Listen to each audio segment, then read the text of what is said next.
sayang, masak apa tu? Hari ini saya nak kongsikan satu resipi daripada Timur Tengah, iaitu nasi maklubah ayam ataupun bermaksud nasi yang diterbalik ataupun upside down. Resepi sangatlah mudah. So mula kita potong telur, ubi, kentang dan bawang holland. Lepas tu kita gorengkan dalam minyak yang panas. Kalau nak guna air fryer pun boleh, gorengkan sampai agak kekuningan. Lepas tu kita boleh ketepikan. Panaskan minyak, kita masukkan minyak sapi, tumiskan 4 sekawan. Kita masukkan bawang holland, irisan bawang putih, halia, cili merah, serai yang sudah dititik, tumiskan sampai naik bau dan golden. Boleh masukkan ayam yang sudah direbus separuh masak, masukkan serbuk jintan manis, jintan putih dan ketumbar, serbuk kunyit. Kita masakkan sampai ayam tu agak garing.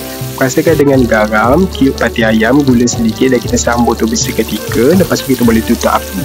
Susunkan tomato yang sudah dihiris dalam periuk nasi dan kita susunkan salin ke semua babah yang kita goreng tadi, iaitu ubi kentang, terung dan bawang holland. Lepas tu kita boleh masukkan ayam dan bahan tumis tadi. Kita masukkan beras yang sudah dicuci dan direndam 30 minit. Masukkan carrot, kismis, kalau ada kacang gajus boleh masukkan. Tambahkan sedikit lagi serbuk jintan manis, jintan putih dan ketumbar, serbuk kunyit. Masukkan air rebusan ayam. Lepas tu kita kacaukan bahagian nasi sampai dah serata. Lepas tu kita boleh masakkan dalam rice cooker macam biasa. Bila nasi dah masak, kita boleh angkat dan kita telungkupkan dalam talam macam saya buat ni. Dan siaplah nasi maklubah kita. Nasi ni boleh hidangkan juga bersama salsa ataupun timun dan tomato. Kalau suka pedas boleh taburkan cili padi dan taburkan irisan daun ketumbar. Mudah dan ringkas saja resepi dia.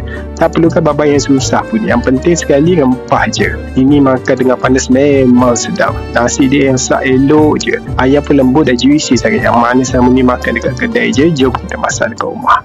Jom makan.